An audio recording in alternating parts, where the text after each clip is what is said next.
This is Hannibal here from thehannibaltv.com for a late night shoot interview, as we were just talking about before we got started, with none other than former WCW superstar Glacier. How are you doing tonight, sir? Hey, doing good, man. Doing good. How about you? Doing great. Just came back from a back workout. Oh, wow. Well, that's good. Still hitting it hard. That's good. Yeah. Where are you tonight? Where are we at? We are in New Jersey. In New Jersey, and headed to Philadelphia tomorrow for the convention. Okay. One Yeah. of the least favorite cities of mine in the U.S.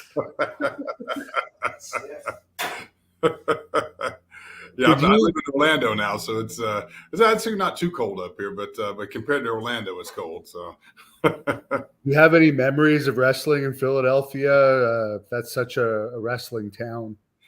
You know what? The funny thing is back when during the WCW days, everything it was every day was kind of a blur. You were just like you got the schedule for the 2 weeks or the 4 weeks or whatever, and it was just like hit every city. But I'm a big big film buff, so I'm a huge fan of the Rocky series. So anytime we came to Philadelphia, I always like to try to make the rounds to see all the famous spots where the Rocky movies were shot. So that's kind of my favorite memories of Philadelphia. Yeah, the thing that I didn't expect when I went to the Philadelphia Art Museum for the first time was that there's people continuously running those stairs. Yeah, it's pretty cool that it's endured this long. It's pretty cool. Which one was your favorite? Was it 3 with Hogan, or which one? You know what? I have to say, all in all, I would say, probably 3. And the cool thing the story I have about Rocky 3 is that a lot of people that maybe have followed my career know I have a twin brother.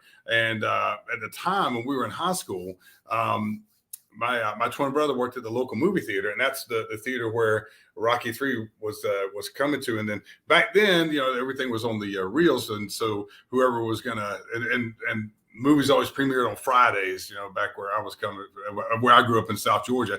And so my brother he was the guy that would work Thursday nights and stay over with the guy that filmed editor. They put the reels together and they test run it for the next day. So me and my buddies, we went to the theater Thursday night, and we got to watch the kind of first trial run of it after hours. And I remember going to school the next day and just throwing huge spoilers to everybody about how cool Rocky 3 was, and that Hulk Hogan was in it. So yeah, it was it's pretty cool to see it a day before everybody else got to see it way back then when that was something that was a big deal, which is really not anymore. but yeah, it was kind of cool back then. So did you play any other sports growing up before you got into wrestling? I imagine you had some type of martial arts background. Yeah, I studied. I was like I said, grew up. I was real fortunate. I came from a family with 2 great parents, and we didn't have a lot, but there was a lot of love in our house. And as older I got, we just talked about this earlier tonight. I realized how fortunate I was to come from a stable home, because I know a lot of people didn't have that. And but my dad was our coach. Ever since we were young, football and baseball, mostly football, and then I got into martial arts when I was about 14, 15 years old. And for the reason most people did, my brother and I saw a Bruce Lee movie and wanted to learn how to do that. So in my hometown, there still is a big major, it's called the FLETC, which is Federal Law Enforcement Training Center, which was a former military base there in Brunswick, where people from all over the world came to train for law enforcement. And so my dad started looking for people that were teaching classes, and there were two guys that had a small school by the name of Frank Graves and Bob Natsky, and they became my brother and I both started studying martial arts. And eventually my brother he kind of dropped off, but they got more into boxing. But and then I started football when I was at an early age. Picked up martial arts around 14, 15, which really, really helped me as far as football. And then went to college on a scholarship, played ball at Valdosta State University. And from there, never, ever, even though I was a huge fan of wrestling, and, when I was a kid, like all of us, I think that were wrestling fans when we were kids, I dreamed of being a pro wrestler. But as I got older, and this was all pre-internet days when the business was still very, very protected, especially in that Florida, Georgia area where I grew up. when it was the possibility of getting into wrestling was proposed to me, honestly, I had serious doubts. I was like, man, I don't know if I'm tough enough to do this, because once again, you had to realize how it was presented, how well protected it was back then. But Rick Allen, who is still one of my great friends, who wrestled at Sandy Beach in WWF, and back then he was from Jacksonville, Florida. He was a part of this local wrestling show that they taped right there in the area where I went to college, and he introduced me to Fred Avery, who was a great journeyman wrestler, and he actually trained me and one of my best friends from and teammates from football, and we actually trained and broke in together as a tag team in the first few years of my pro wrestling career. I spent mainly as a tag team, and then eventually my buddy just was something where he went a different direction with things. I moved to Atlanta in 1990 to keep pursuing the dream, and then January of '96, I had my infamous meeting with Eric Bischoff, and the whole persona of Glacier was born, and I've been that ever since. So here we are. So what was it like growing up in the Georgia territory, watching that territory? Because it would have been booming during those years. I think those were the years where they had the promotional war, I believe. Yeah, it was, I'm telling you, it was great to be a wrestling fan. And once again, earlier tonight, we were just talking about this, and even back in the 3-channel days, growing up in Brunswick, Georgia, and actually going to college at Valdosta State, which is only about 2 hours directly west of my hometown. So it was still right there on the Georgia-Florida line. Georgia Championship Wrestling was really, really popular and really booming. Also, Florida Championship Wrestling from Florida. And of course, that's where I first discovered, the iconic American Dream Dusty Rhodes. And he was by far my favorite wrestler when I was a kid. And so just getting to see a lot of that back then, it's funny how I get later on in life when I would get to know friends who were from Detroit area and New York area, to them all they knew was wrestling that was WWF or WWF when it got shortened, and I only knew Georgia and Florida wrestling. So it was a perfect example of you just kind of were familiar with whatever region or territory you were in, whatever wrestling was there. And for me, it was Georgia Championship, Georgia and Florida wrestling, and of course you had all the guys that would kind of come through the territory. But when I broke in, as a matter of fact, next month will be 35 years I've been in the business, and I've been very active for all 35 years. I've done a lot of other stuff, but I broke in April of '87, right before 2 months before I graduated college, and so there was a lot going on. I was very fortunate to come in during that end of that, the territory system, and got to see and experience, some of that.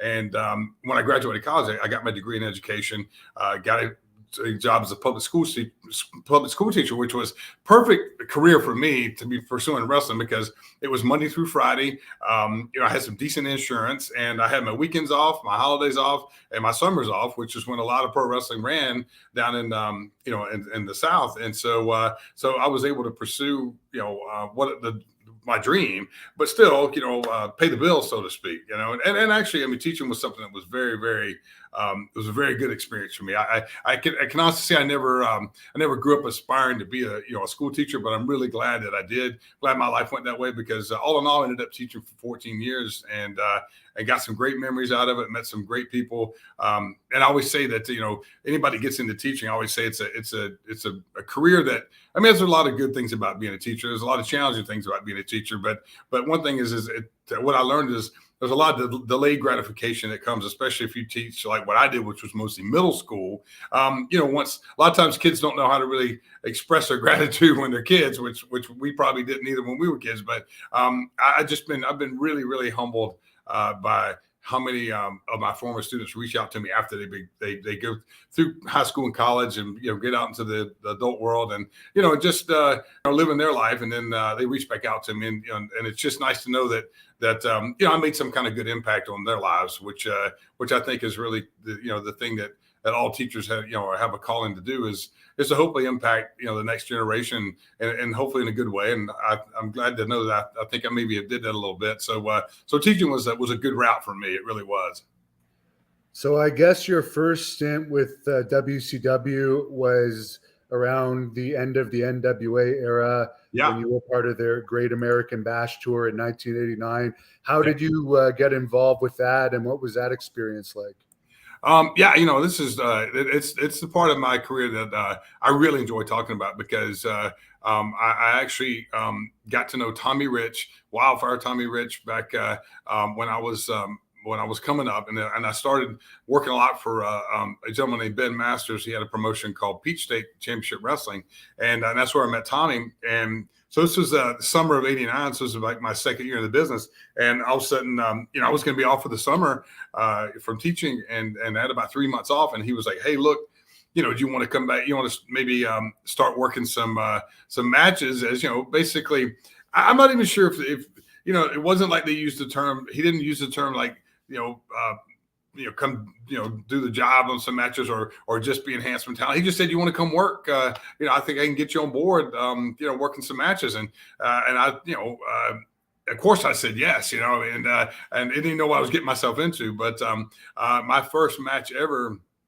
was in the Albany Civic Center, Albany, Georgia, against Hacksaw Butch Reed. And it was really, even I'd worked with a lot of really good people up to that point. It was really my first education as to, being in the ring with someone who was a real pro, a guy that was really big and powerful and strong, and could have ran through me, easily if he wanted to. But he really, he really went out there, and we had a good match, and he really took care of me. And I never got a chance to really meet him afterwards and thank him for that. And of course, as we know now, he's passed away, but he really did. He opened up the door for me to by talking to Tommy and telling him I did good on all accounts. So I got invited to center stage for the TV taping a few days later, and that was a match that would really kind of put me on the path for the rest of that summer, because I ended up I get there and I'm already green as can be, and I don't even know hardly what I'm doing, and I get matched up with Great Muta, and then so here I am in center stage, which would become a legendary place for wrestling TV.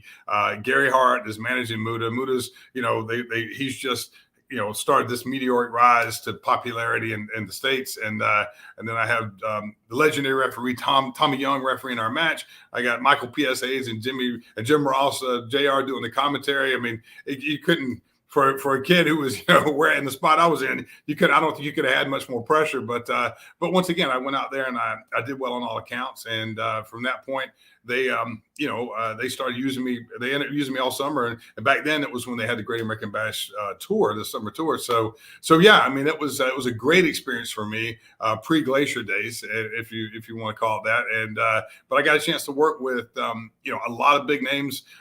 One being Terry Funk. I got a chance to work with Terry Funk a lot and then drive him around some. You can imagine being a wrestling fan from the 70s and the 80s, what that was kind of like. I mean, it's a huge honor for me and a thrill. And so, yeah, that whole summer, I think I grew 10 years in experience that whole summer, just working with some of the very best that there was at that time. Every single night almost, I was working. I just started working more and more, and back then they worked pretty much every night. So yeah, it was a great experience for me, and it really did help prepare me for the pressure that would come later as Glacier. Is there any stories you could share with us about traveling with Terry Funk at that time? I do remember that. Tommy Rich came to me one night. We did a TV taping in Columbia, South Carolina, their basketball arena, and I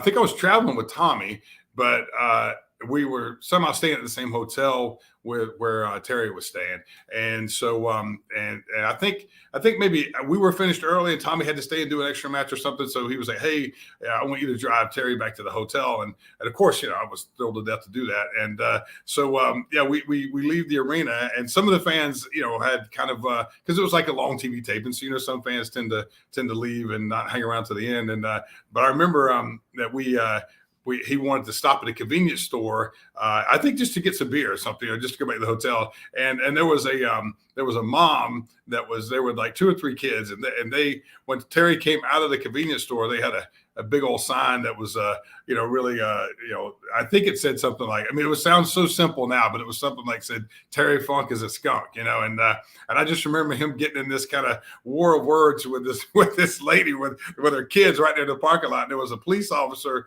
parked in the parking lot, and Terry Funk he was milking it for everything it was worth. He was going over to the police officer, can you do something about this lady harassing me? And blah, blah, as he's walking back to the car. I remember I had a Volkswagen Jetta at the time, and he's loading the beer in the back and just going back and forth with this lady.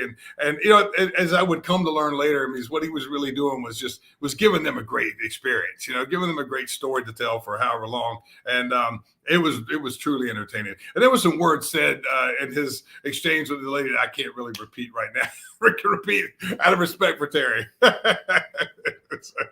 What would the pay have been like as an enhancement guy doing the Great American Bash Tour in those days? I remember it, and I remember because I remember we could get like a cash draw, but we were actually paid like I think it was like every 2 weeks we would get a check, which I thought was the coolest thing in the world. And I still have mine somewhere. They come in these cool looking, TBS envelopes and stuff. If I remember correctly, I believe so, because sometimes I know we could work up to, on the TV tapings, we could sometimes work up to 3 times a night, and depending on how much they were filming. And I believe it went, and I may be mistaken, but I believe this is pretty accurate. It was like $150 if you worked once. If you worked again, it was an extra 100. And if you worked a third time, it was an extra 75, I believe. So, it could be a nice night if you work 3 times, So, and unless it's Vader and the Steiner brothers. Yeah, exactly. Unless you had that kind of, you look at the car of the board and you go, oh my God, this is going to be a hard $250 to earn here. But there were some of those nights. I mean, I went up against, but this was back when the Samoan SWAT team was coming through, the Twin Towers were coming through, the Road Warriors. I mean, so it was pretty scary to go look at the board sometimes and just to see who you might have drawn for that night. But I was very fortunate. I remember we wrestled. I would get tagged up a lot against the Samoan SWAT team, and that's when Paulie was managing them. And I was, even though obviously we get soundly beat, because I think I was pretty much for a lifetime that whole summer, obviously. And but the summer, and that's back when they would smash the pineapple on the opponent's face. And for whatever reason, they never chose to smash the pineapple in my face, which I was truly grateful for that. And of course, you wrestled for the UWF shoot style promotion in Japan. How did you become involved in that? Actually, through Peak State Wrestling, one of the guys that worked with us was a guy named Ronnie Gossett, who was a manager from up in the Memphis area for years. And somehow they had sent a scout that was kind of, I think, staying in the Nashville area. And they were looking for people who had, some either strong amateur wrestling experience or some strong martial arts experience. So Ronnie actually, referred them to me, and I'd moved to Marietta, Georgia at the time, and was pursuing wrestling from there. And here's the funny thing: this story has a couple layers to it. Is one of my best friends, still to this day, I was teaching at a middle school, but I was coaching at Lassiter High School in Marietta. And one of my good friends, Steve Day, was a coach and teacher and coach at Lassiter. And if his name sounds familiar, Steve was the one who coached Cody Rhodes to both of his state titles his junior senior year. And but Steve was a world-class amateur wrestler. We wrestled in the World Games. Won like a bronze, a silver, and a gold at the World Games. One step away from making the Olympic team in 1980, of course, which eventually boycotted. But I think he lost to Brad Reagans in the semifinals or something like that. But just world-class wrestler. And I didn't know that at the time. I mean, he would kind of, because he's not the kind of guy to brag about his credentials. But so when they came to recruit me, I asked Steve to sit in on the meeting, and we watched a video of kind of what the matches were like and everything. And as they started talking to us, they realized Steve's credentials way outweighed mine as far as, I had the martial arts, because I fought, I was a kickboxer in college. I fought with the World Karate Association when kickboxing was just getting started. And of course, as on the amateur level, because obviously I was still in college and I was on scholarship, but but once they found out Steve's credentials, they actually wanted Steve to go before they wanted me to go, and which I was totally fine with. I was like, yeah, you go and you see what it's like, and come back and report to me and let me know if it's anything worth doing. And I think Steve went twice before I went. But they paid quite well for that time. This was early '90s, and then and one of the greatest things that happened to my entire career happened first time I went to Japan. As I got a chance to meet legendary Lou Thez and get to know Lou and become friends with Lou in the last 10 years of his life, which once again, as I get older, I realize truly how fortunate I was, because Lou was one of those guys that it's like they say, he just didn't put himself out there that much to a lot of people, and especially here I was. I mean, I was just just wet behind the ears, just still trying to learn my craft, and and just to know that someone of his caliber, who I consider the greatest in the history of our business, to befriend me and really share. Obviously, it's just unbelievable wealth of knowledge. It was a really cool thing. And even though those matches were tough, those trips were tough, they were still a lot of fun. And I told the story earlier to Nick here tonight that my first time I ever went to the dojo to train, we'd usually go in about a week early. And, it was one of those things where it was like a camp where you come in and you show what you have, and the Japanese wrestlers show what they have. And, it's just a good time to train and just swap techniques, it was a good sportsmanship, but good hard work. Everybody worked and trained really hard. And first day I walked in the dojo, I'd never forget this. I walked in, and standing there by the ring, ready to work out, was Danny Hodge, Billy Robinson, and Lou Thez. And I swear to you, I remember saying to myself under my breath, looking at him, and just because I knew who they all were, and I remember saying, like, oh man, this is really going to hurt, but I'm going to have a great story to tell for the rest of my life. And here I am over 30 years later telling the story still. But and it did hurt. Trust me, they put me through the ringer, but man, it was well worth it. It really was. And for anyone that doesn't know, those are probably 3 of the top grapplers ever to wrestle. Oh, wow, yeah, and I can proudly say that I got stretched by all 3 of them. There's a bunch of fans on here that want to know your thoughts on Scott Hall's passing. Obviously, it's a tragedy. I mean, I actually first met Scott back when I was during that 1989 summer of '89, and just in passing, and I'd kind of forgotten about this until I started really sitting down and reminiscing earlier last week with some friends, and it just kind of came back to me, and I remember that I was, like I said, there was one time I remember when I was sitting in the locker room, and I can't remember for sure if it was when I was working with it, but it was around that time that I was working on a show with him. And I just remember he was really, really nice to me. It ended up being a point where I was sitting in the locker room. There's really no one else but him. He was kind of sitting across from me. He was just asking me, hey, how's things going? Blah, blah, blah. And that was my first introduction. I just remember him being really, really cool to me. A kid who no name, and I was just trying to stay out of everybody's way, and I just remember it being a really good conversation. And then of course years later, when we worked together in WCW, we always had a great relationship. We never really were close friends. I mean, but we always he was always cordial, and I live in down in Orlando, and for many years I lived in what's called Avalon Park, and he lived really, really close to where I live, it was called Chiliota, which is just right around the way from where I lived. And then I moved back to Atlanta in 2013 when Dallas moved back to help Jake.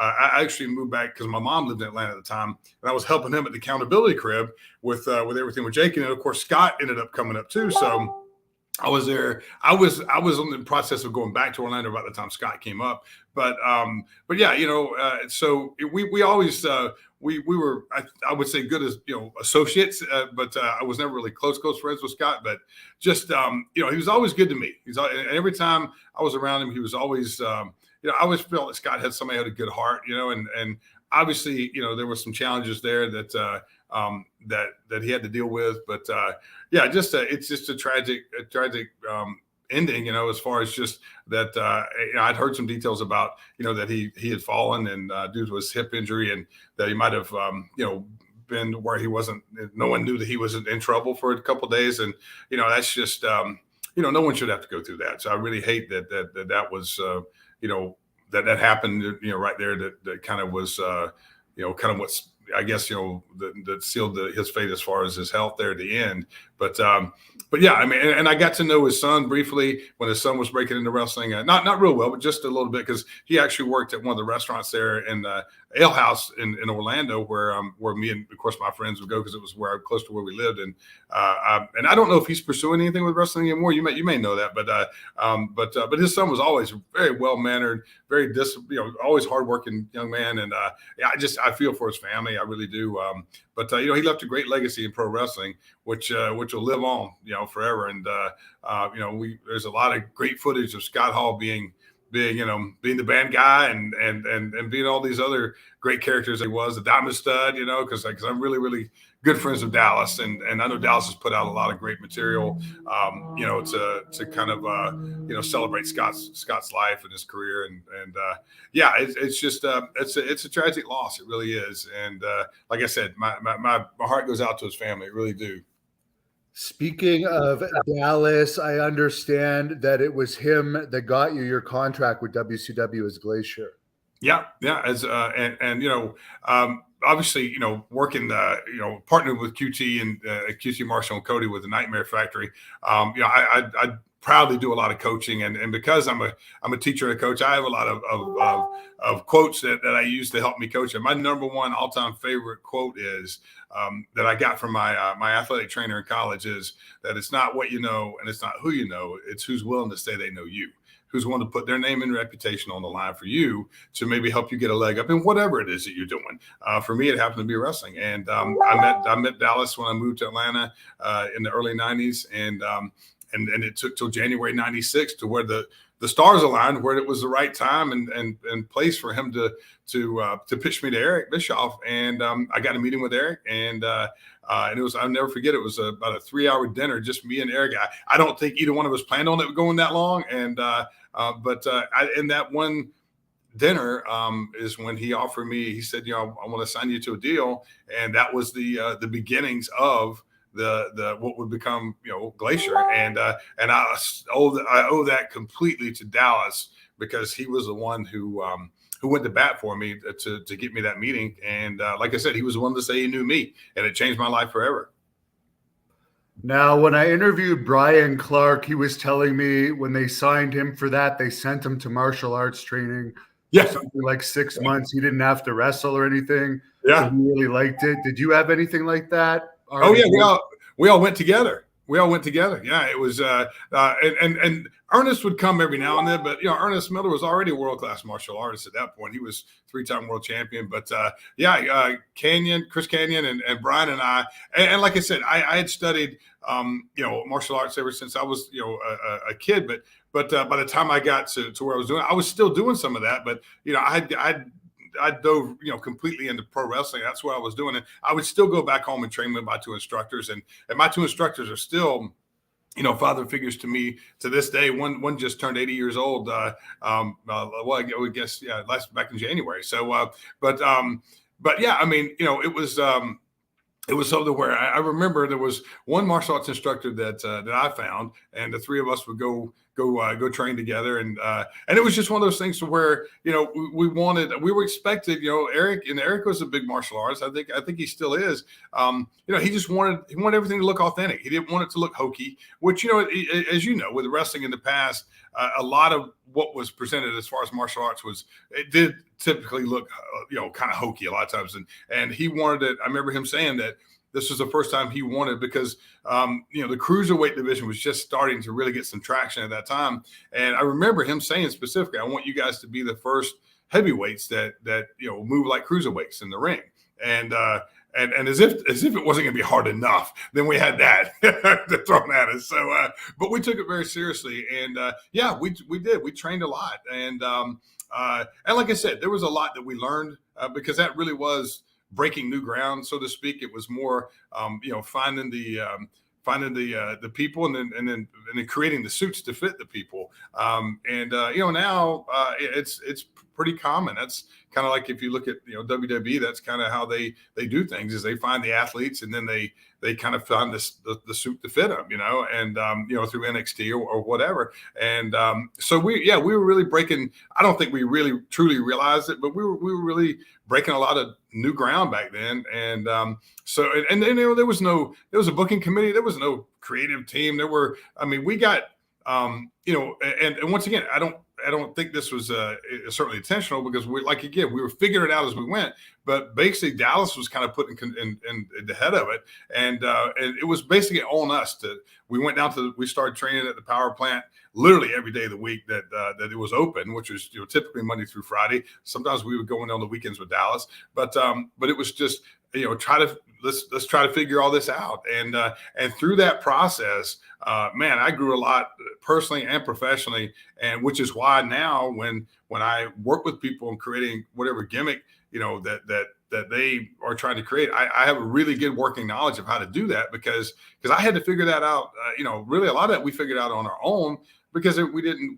And like I said, it wasn't that we were not getting help. It's just they were busy. The booking committee was busy booking all the other stuff. They were like, hey, go down to the power plant and get with Jody Hamilton and the other coaches, and you guys figure it out and let us know what you come up with. It was really kind of how it happened. And I think we did a really good job. I mean, like I said, it was when I look back now, it was breaking totally new ground. It just had never been done before. And there wasn't a lot of martial arts in wrestling at that time.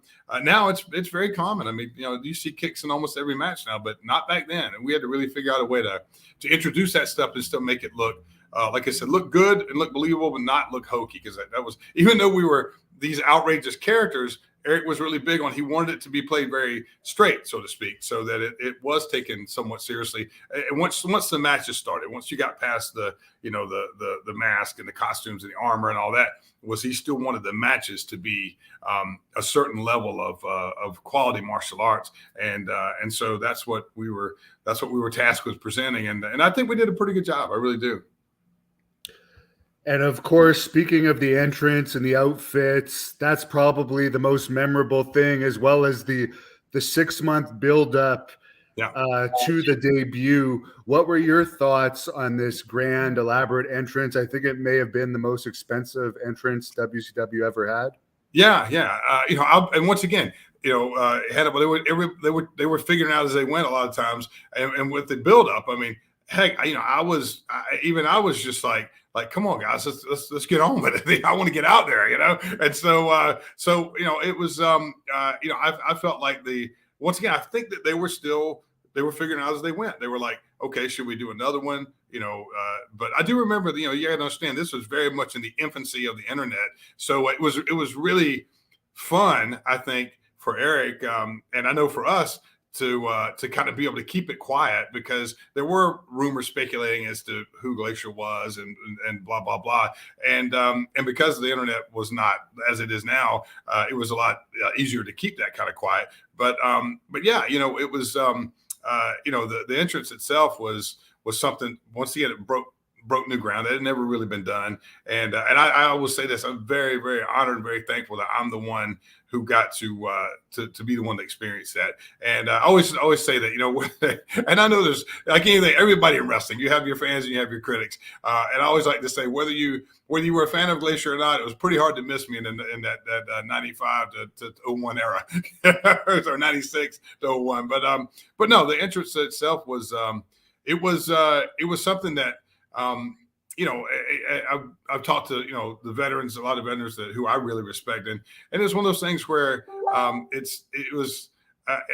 this is probably not the right phrase, but it was a great thing. And then it was a challenging thing. I wanted to say a blessing and a curse, but I don't really like to use that phrase because that's really not true. But it was a great thing to be the one who had that entrance. But the real challenge was to live up to that entrance after it stopped. I mean, I remember one veteran wrestler telling me one time, like, man, you got to go out there and walk on water after that entrance, and to some extent that was what was kind of expected, because that didn't, even though you look now, like I was just watching a little bit of SmackDown that was on earlier tonight, and they have these 3D graphics now. If you're watching from home, they have these graphics floating across the screen and all this stuff that it's just the evolution of where the business is now and where it's come from. But like I said, 25 years ago, nothing like that had ever really been done. And so a lot of it we were figuring out as we went. I became, through that process, great friends with Keith Mitchell, who was our producer at WCW and who went on to produce everything for Impact Wrestling. And of course, he just retired. He was producing all of AEW, executive producer for AEW up until I don't think maybe a month or so ago. He just retired. But just getting to know Keith and getting to know all the production people behind the scenes and really how truly valuable those people are. That's what I think a lot of wrestlers even don't understand. It's one of the things that I really hammer to our trainees is, if you have the opportunity to go and work at a show at that level, like an AEW, you make a point to not only get to know everyone, all the coaches and agents and who that, but you make a point to introduce yourself to all those production people, all those crew that really are the unsung heroes of what we do to make us look good out there. Is if those guys don't do their job right, then we don't present well to the audience or to the world, and that's a very important part of our business. And Keith, I really got to work behind the scenes with Keith after when Dusty went to Impact Wrestling like 04 through 06, and he brought me down as an agent, and that's where I really got to meet Keith and work with him behind the scenes. But yeah, and Keith was the one who really informed me about how expensive and how elaborate it was to really pull that entrance off week after week, with the snow and the lasers having to travel everywhere that Nitro was going, and Thunder. And it was a major thing to pull that off. And I'm truly grateful that I was the one that got the chance to wear the uniform, so to speak. The fans really want to know why you stopped wearing makeup. Apparently, that's a big problem. You know what? That's a great question, and I'll tell you exactly why. Because it was a pain in the rear to put on, and it just wore off pretty quick in the match. And so it was one of those things. I've heard Jericho talk about this, where like he talked about in the WCW days, at times sometimes you could just go out there and do something, and you wouldn't even have to ask permission. That was one of those things where I literally just one day just stopped painting it, and no one said anything to me. So I just stopped doing it, and because I had to take this little stencil and paint it on, and it was one of those things where, like I said, you figure out what works, you keep that, and the stuff that doesn't work, you trim the fat and you get rid of it. And like the helmet thing, we did the whole angle with the helmet for a while, and after a while it just we didn't need it, so we scrapped it. But yeah, that whole that was just, and we were going through an era where I felt like the face paint thing was kind of over, at least in my opinion. I mean, you had Ultimate Warrior that had done it. You had the Road Warriors who had done it. I certainly wasn't going to do it as good as they did. And it was just, I felt like it was kind of a minor part of the whole, the whole, puzzle itself. And so I just kind of slowly just stopped doing it, and no one ever really seemed to correct it. So it just slowly evolved to where it wasn't there anymore. I see. And you did end up in WCW, right? Up until the end. Yes, pretty much. Yeah, right to the end. Was your initial contract a long contract, or did you just keep getting it extended? Oh, well, you know what? I will tell you this. It is one of the things that I love to talk about with younger wrestlers, about being proactive with if you get to that point, we always hear the old term, creative has nothing for you. Well, I was bound to determine I was never going to get cut loose because creative didn't have anything for me. And actually, the character I did for a little while, the persona of Coach Buzz Stern, which was kind of right in the middle of my run, I had initially signed a 3-year contract. And actually, the Coach Buzz Stern persona. Dallas had actually pitched that to Bischoff before the Glacier thing ever happened. And he was like kind of lukewarm on it. He was like, it's okay, but I don't think that's really, it wasn't good enough to where he was serious about bringing me in and letting me take a run at that. So what happened was I saw the writing on the wall was as the booking committee was changing and my contract was coming up, I had a strong feeling that it might not get renewed. So what I did was I was proactive. I was making pretty darn good money back then. So I hired a good friend of mine, a director from Miami. I brought him to Atlanta and still probably my best friend in and out of wrestling, Luther Biggs, who is a proud WCW Power Plant alumnus. We shot about eventually we shot about 10 of them, but eventually there ended up being about 7 or 8 vignettes that my director friend took back. We shot them in Atlanta. We wrote them. We shot them. He took them back down to Miami. He edited them. He sent me the tape, and it was they were 7 or 8 broadcast ready vignettes. They were all anywhere from about 45 to 60 seconds long. And so when I got the call or the notice that my contract wasn't going to get renewed, I called Janie Engel, which was Eric's secretary, and I said, "Can I get a meeting with Eric?" Because I knew Eric had a TV and a VCR in his office. And this just tells you it was sign of the 90s. It was VCR, still. But so I got a meeting with Eric. I went in. I walked in his office. I remember him saying, "Hey, Ray, look, I know what you're here for, and the Glacier thing. We had a good run with it. We gave it a good shot. It's not where we are right now." And I said, "I hear that. I get it, Eric." I said, "I just want you to take a look at this videotape." And he was like, "What?" He's just kind of like, "What?" And I said, "Just take a look at it." He put it in. He watched it. And he stood right there. We never sat down. He just stood there and watched it. And here it was. I mean, I'd spent a few $1,000s of my own money, but I've been proactive. I gave them something to do with me. And he literally ejected the tape after watching it, handed it back to me, and he said, "Okay, you're rehired." And I remember him saying, "But I can't pay you Glacier money." And I was like, "I'm good with that. I just want to be on the team, man." And I remember when my first check came in the mail after I re-signed. It was I don't think I ever even re-signed a second contract. I just the paychecks just kept coming, and they were only slightly less than what I was making as Glacier. So I was, I didn't say anything. I just, and that was with a lot of us back then, I think, but no, it was, I kept myself employed because I was proactive. I didn't sit on the sidelines waiting for them to come up with something. And then eventually, as time changed and the booking committee changed again, someone who was really influential in my entire career, someone who really gave me a lot of great advice was Terry Taylor. And Terry Taylor was the one that convinced me that us to bring back Glacier and do it more as where I was more of a, kind of an arrogant, I was believing my own hype type thing. And they put me, and we did some great stuff, me and Norman Smiley together. And that's probably some of my favorite stuff I did during the whole WCW run. And of course, you worked with Kanyon a lot, who was Mortis back then. He had the big Dark Side of the Ring documentary come out last year, I guess. Any thoughts on him? And did you see the documentary? I did. And, and Jim Mitchell, who of course was featured on that lot, was James Vandenberg during our whole Blood Runs Cold thing. He was managing Wrath and Mortis. And, and he told me that they were going to contact me. I'm glad they didn't because, with all due respect, I know they have a show to do. And I did watch the episode and, I have, I think they did a pretty good job of telling the story. There's, personally, I would have liked to see them concentrate more on just overall the person as a whole. It seems like they concentrate so much on the struggles, and I get that's kind of what the show's about. But I never talked to him, and I'm glad they never contacted me because I would not have talked to him. I just it's just because I've learned, that anytime they can go in and, and edit stuff up, that sometimes they'll misconstrue what you say. Kanyon and I became great friends. I miss him dearly.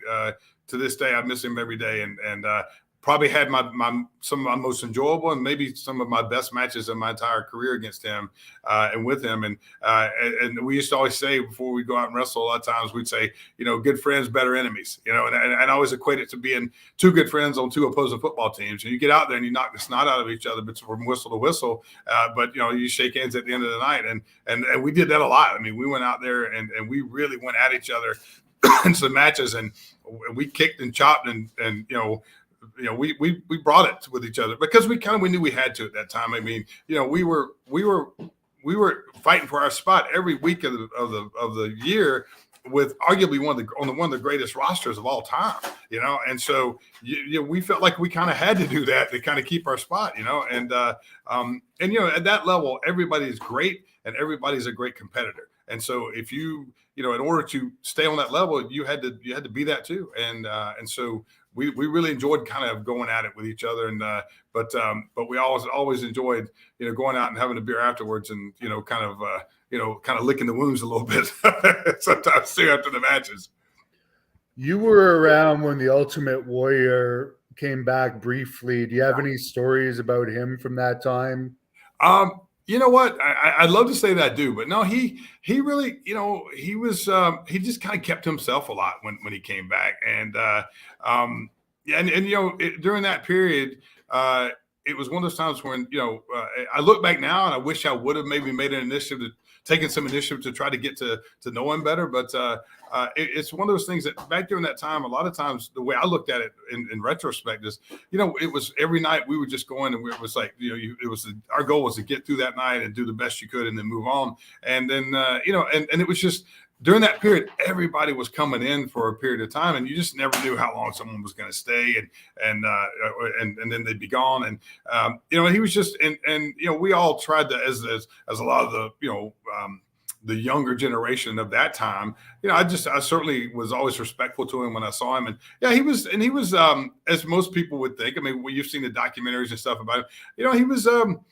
He could go into some deep stuff if you tried to have a conversation with him, but I always tried to keep it just short and sweet and cordial and just respectful. And he was always like that in passing to me too. So, I wish I could say I had some more entertaining stories about him, but unfortunately I really don't.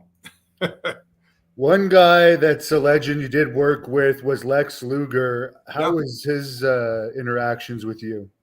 You know what? I know that, Lex kind of had a reputation for, kind of being kind of hard on some of the younger wrestlers that came through. And I don't necessarily being hard, but, maybe not as warm as they might have expected or wanted. But I always had a great relationship with Lex. Being when I moved to Atlanta in 1990, one of the first things I did was join Main Event Fitness, which Stinger and Lex owned. And so I got to kind of slowly know him through there. And one of the things that a lot of people don't know is I actually got to know, I can't remember if I met Stinger through this, but I did meet Lex originally as my mentor, Chip Smith, who's, once again, I met about the time I started doing martial arts. Chip is one of the top sports performance trainers in the world, and he has a world-class facility in Atlanta, about 40,000 square feet, and that's where the Nightmare Factory is located, within his facility. And Chip owned one of the first Gold's gyms in Atlanta back in the day, and he actually sold the Gold's Gym to Lex and Sting. And eventually, they had their names already in wrestling, so they, instead of paying all that money in the franchise fees, they eventually just renamed it Main Event Fitness, and but they purchased it from Chip. So we all kind of go way back through that. But no, I always had a great relationship with Lex. And once again, I never really hung out with Lex that much, but every time I'd see him in the gym and stuff, we were always cordial. And into this day, I've actually gotten to know Lex probably a lot better after WCW, and of course his struggles that he's had since then. But yeah, he was always good to me. And we had only had one match with Lex in WCW. I'll never forget. It was in Tallahassee, Florida, Leon County Civic Center. I believe it was Thunder, and we had a pretty darn good match. And I will tell you this. That rack is a for real thing. I mean, he snatched me up and put me in that rack, and I'm telling you, I mean, the rack is for real. People can say what they want, but and Lex at his prime, like back then, when he looked great, but I'm telling you what, man, he was a strong, powerful guy, and when he picked you up, and yeah, I mean, the rack was no joke. I'm glad I only had to go through it one time. Mike wants to know your thoughts on Miss Elizabeth passing away. Of course, she was dating Lex Luger at the time, and I believe it was some type of overdose. Yeah, as a lot of people have said, man, she was she was awesome. She really was. She was one of the few people that that I got to meet, and there was a lot of great people in wrestling. I mean, everybody wants to talk about the maybe the dark side of people and the negative about people, but I mean, there's a lot of great people I've met in the wrestling business, and she was one of the truly, genuinely, just even nicer than I thought she would be, and she was always very, very cordial. She was always very respectful, because she trained at Main Event too, and there was a lot of wrestling fans that would come in and out there. And she always seemed to be very, very kind, very respectful, very patient with wrestling fans, and and she was an incredibly nice lady. She really was, and I hate that she's not here anymore. But yeah, she was. I remember, as so many, when I first came to WCW, and when she came in, she was somewhat intimidating, because she was a very beautiful lady, and she just carried herself with a lot of grace.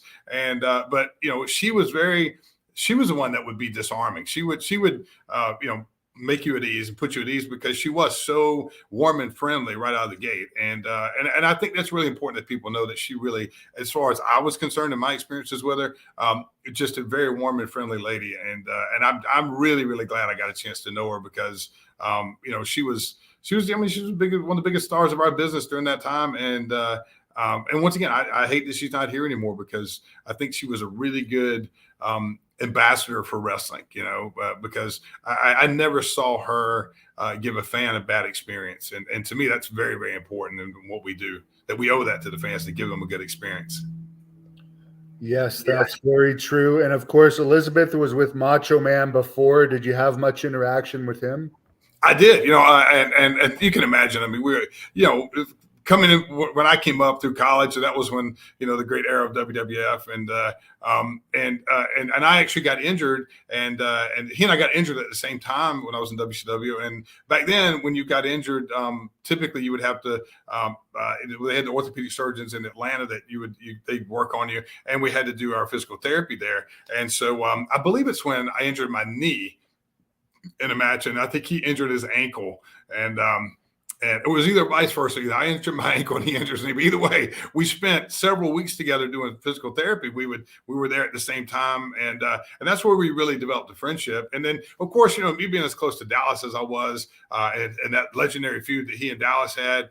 So I was around a lot with Dallas when all that was going on and forming. So I really got to know him, and man, I tell you what, I mean, it was one of the best experiences of my life, was getting to know Macho on a personal level, because he was just he's an incredibly intense guy, just like everybody says. But yeah, he was a fun guy, and when he could kind of let that persona down a little bit, and just on a personal level. Yeah, he was a really entertaining guy to be around, and I really, really enjoyed getting to know him, and I never expected to get to know him the ways under the conditions I did, but yeah, he was and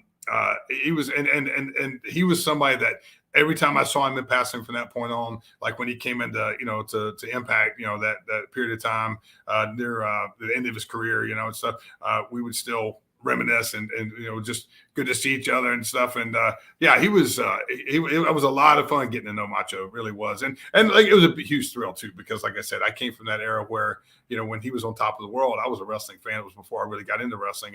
And that's another one of my favorite sayings, is do what you love, and what you love will reward you. And getting to know people like Macho Man and Kurt Hennig and people like that, who I watched before I got into wrestling, was an incredible experience, and just something that I don't take lightly. I mean, I realize how fortunate I am, and I try to convey that to the generation that's coming up behind me, as people say all this crap about, oh, don't be a mark and don't go up and talk to people, don't get pictures made with so and so. BS. Get all the pictures you can get made with people that you look up to and that you admire, and go over and shake their hand and introduce yourself and get to know them, because you know what, you may never pass again. And so for all the people out there that sit there and say, oh, don't be a mark, well, you know what? The heck with that. All right. We all have cameras now in our pockets. All right. Take as many pictures as you can. If you'd be crazy not to, because you know, our memories fail us all the time, and pictures are a great way to just record your journey. And that's one of my best advices I give to people is go up and introduce yourself to the people that you admire when you meet, whether it's in the wrestling business or not, and get pictures with them, record your journey. You know, I'm really big on that. And of course, you were number 81 victory for Goldberg, as a fan brings up here. Any thoughts on working with him and the longevity he has? He's still main eventing, getting paid, I guess, $1 million a match sometimes. Yeah, and I'm still you know, good friends with Bill, and you know, I worked with Bill 4 times, 2 on Thunder and 2 on Nitro, and yeah, I mean, hey, listen, you know, Bill was. First of all, I always enjoy working with Bill, and I was really honored that Bill trusted me enough to actually, you know, once again, you have to understand, this was a time when people weren't doing a lot of kicks and martial arts stuff in matches. Bill was really into that, so I was somebody who could do a lot of those things with Bill that that maybe other people weren't willing to try to do, and we had some really good matches. I mean, I was not a few years back, I was sitting there watching some stuff with Dallas, and Dallas was like, man, like, you know, you did a lot with Bill, but when Bill wasn't giving people a lot of, you know, to do, and they were telling him not to give a lot of, I was like, yeah, we actually did. We had some really good matches, and yeah, and you know, it's funny. I was this is maybe about a year and a half ago. I called Bill about something, and I actually called Ernest Miller to ask, because Ernest talks to him a lot more than I do. And I said, hey, Ernest, you know, Cat, can you send me Bill's number? I got one in my phone, but I just want to make sure it's his current number. And it still was the same number. And I called Bill up, and I was talking to him, and I just said, man, I said, you know, I think that's, you know, I said, just know that I got your number, and, you know, I'm not, you know, your number's safe with me. And he said, I said, I was surprised that you still have this number. And he said, Rav, had that same number for almost 20 years now. He said, the reason why is that I wholeheartedly, the people I give it to, I trust won't give it to anybody. And so I felt pretty honored that, you know, I'm in this, the inner circle of, I got his number and I don't give it to anybody else. And, you know, and that says a lot to me. He's somebody who hasn't changed his number in several years, when in this day and age, you know, it gets out to one wrong person, you know, and all of a sudden everybody has it. But no, yeah, I really enjoyed my matches with Bill. They were physical matches, but, you know, Bill's, I always say, I mean, Bill's a big, powerful guy. He was like wrestling Ming, you know, I mean, you know, who's a great friend of mine, big, powerful guy, you know, I mean, that's what our business, there was a lot of that in our business. Today there is, but, you know, and, you know, it's just, I always had great matches, you know, I don't have anything but good things to say about working with Bill. And what were your thoughts on the end of WCW? Because you're one of the ones that obviously, for whatever reason, WWE never gave a shot to. Yeah.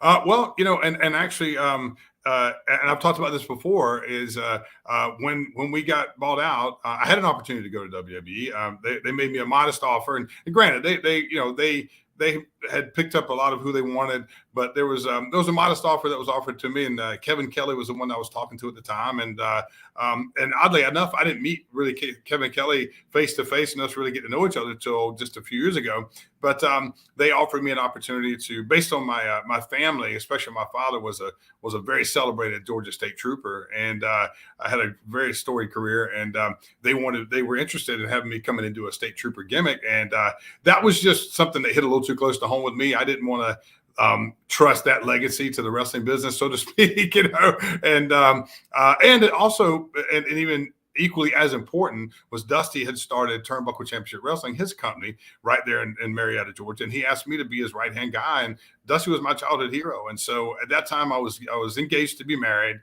Steve Day, who I just talked about earlier, offered me a position to come back and teach school and coach, and then also, if I was able to do that, I'd be off the road, and I could help Dusty, my childhood hero, build his company. And I know people may not understand that from the outside looking in, but you know, I was pretty road weary after 5 years of being on the road, and at that time, I knew that working with Dusty would never come again. That opportunity would never come again, and so I opted to. And like I said, let me be clear. The offer they gave me was a very modest offer. You know, it wasn't like they were courting me, and it wasn't like that I was some high on their radar. But it did mean a lot to me that they at least offered me something. But and I was very, very appreciative of it. But I sat down and did some soul searching, and I knew that the opportunity to work with Dusty was something that was a once in a lifetime. And I'd gotten to know him at WCW because he produced all my vignettes for the Buzz Stern thing. That's where we really started to got to know each other.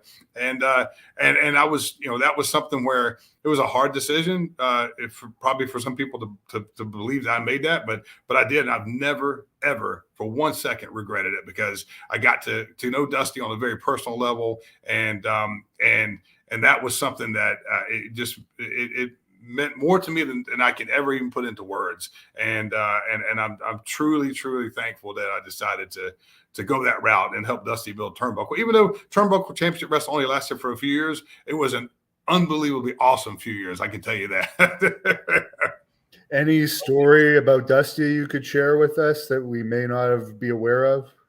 I always say about Dusty was, people say never meet your heroes. Well, and I met my hero and he was awesome. He really was, but he was human just like everybody else, he could have a bad day, but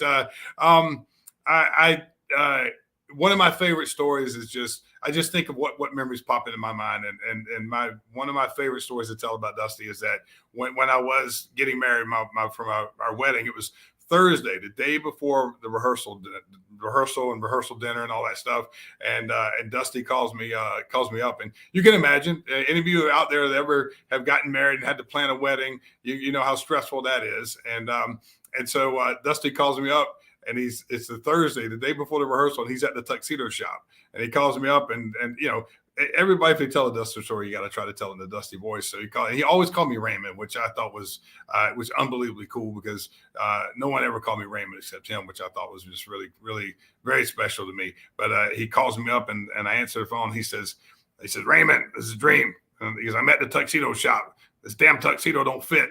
And I'm like, oh, no. And here we are, the day before the rehearsal dinner, 2 days from the wedding. And he goes, look, well, I got a really nice Hawaiian shirt. Do you mind if I just wear that? And I remember I literally like collapsed. I just exhaled. I said, Dream, please tell me you're joking. And he just says, yeah, I'm joking. He said, the tuxedo fits. So I accomplished something that most people would never accomplish. I got Dusty Rhodes into a tuxedo, and he looked pretty darn good. I'll tell you that. There's a fan on here asking if you have any Bobby Heenan stories.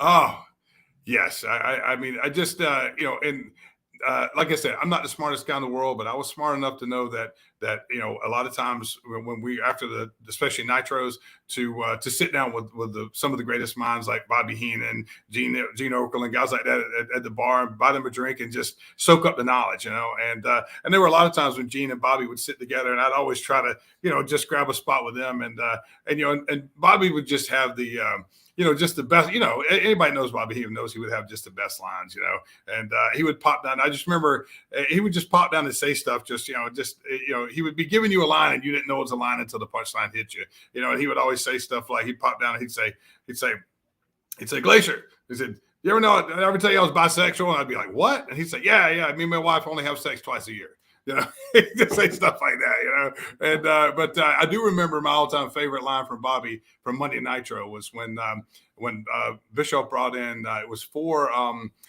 little people, and they did an 8-man match, and a lot of them were wearing masks and stuff, and at some point I think it was him and Tony Schiavone, and all 8 of them were just diving and doing all kind of crazy stuff. And I remember Tony saying something to the effect of, the referees lost total all control of this match, and then Bobby just as Bobby could do, because he was so great with a one-liner, he just blurts out, said, yeah, it looks like a riot at a daycare center. And that's always been my favorite line for Nitro, is Bobby saying that line during that match. You know what my favorite line of Hannibal's show is? What? My favorite line is when the captain sets in and sets that no good Canuck straight. You're taking too much of our time, Hannibal. Okay? I can't believe he even associates with you. He seems like such a good guy. You know what? I've heard many a lady say that about you. So let's not go there, Hannibal. Okay? Good night. Ladies love me. What can I say?